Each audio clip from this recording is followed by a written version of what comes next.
Hey, I'm Andrew Slack, Executive Director of the Harry Potter Alliance, and it is the 10-year anniversary of September 11th, 2001. 10 years ago, 4 commercial airplanes were hijacked from Boston Logan Airport, one taken down by its passengers, one flown into the Pentagon, and the other 2 flown directly into the Twin Towers that made up the iconic World Trade Center, which fell, killing most of the thousands of people inside. Hours of incomprehensible confusion, shock, and fear followed, as no one had confirmed who the attacks had come from, what could possibly have motivated them, and if there would be more. It literally felt like the sky was falling. But once the initial shock wore off, it felt like our society collectively shrieked in horror at the loss of thousands of innocent people and the invasive and violent penetration, molestation, and destruction of the very symbols that made us feel like we were safe. Planes, airports, the Pentagon, skyscrapers, in particular the world's 2 most famous skyscrapers, the Twin Towers. In the days that followed, people all over New York City were coming together, embracing each other through shock and bottomless sorrow, focusing on each person killed, on the firefighters and all of the heroes that ran into the buildings to save lives, those who were critically injured, or the families and loved ones of those most deeply affected, and the city as a whole, which New Yorkers collectively understood had been attacked. And suddenly, a city that is more famous for its massive anonymity than its warmth and hospitality became a center of raw and unbridled anguish, tears, and embraces. Throughout New York, gorgeous and simple artwork began emerging that expressed feeling of love and community.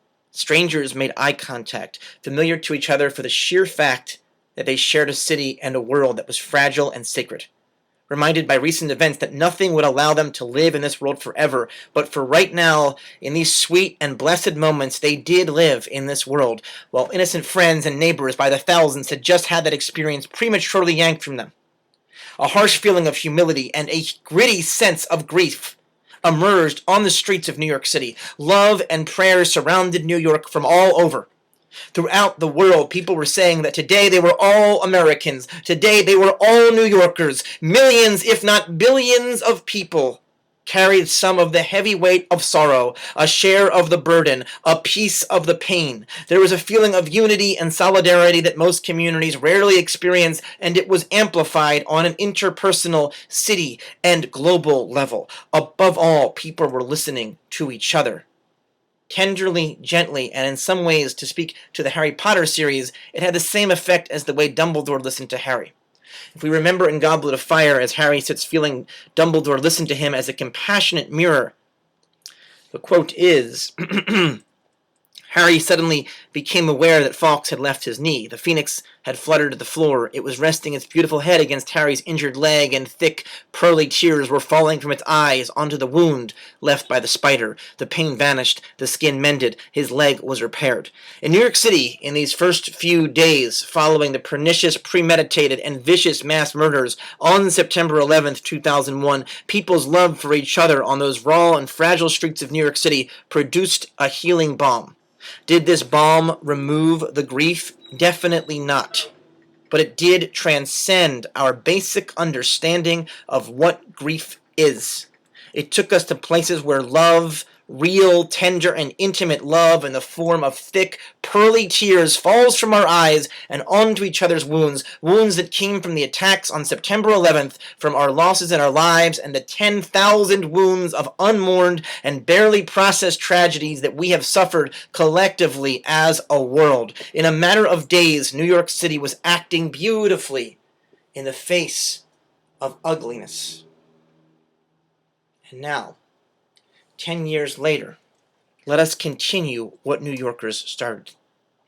Let us continue to remember the loss of lives and the loss of trust that occurred 10 years ago. Let us remember the more than 100,000 Iraqi civilians that have been killed as an indirect result of the fallout of this day and every one of their loved ones. Let us remember those civilians killed in Afghanistan, killed throughout the Arab world, Europe, the United States, and more. Let us remember the soldiers and humanitarians all over our world who have volunteered themselves to go to distant lands in the hopes that somehow something would be learned from the mass killing on September 11th, 2001. Let us remember the spirit of each individual and each community affected by this trauma. In a spirit of service, let us go out into our communities today and volunteer with the many groups who are encouraging service. And let us take time for silence, for the grief.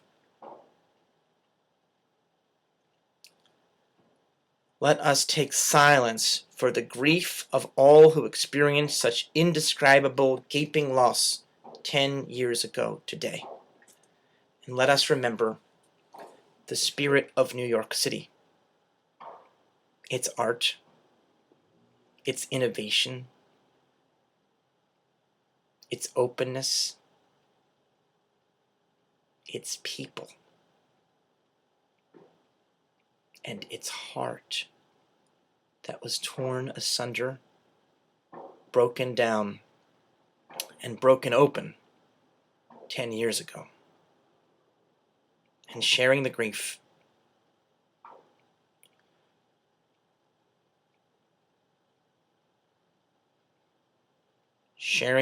let us pray for peace. Pray for a peace that is a transformation of space, where we can hold raw, unbridled pain with strength, with faith, with compassionate, loving kindness. And may our prayers for this peace be in our thoughts, in our deeds, our relationships, our art, healing, politics, and in our actions.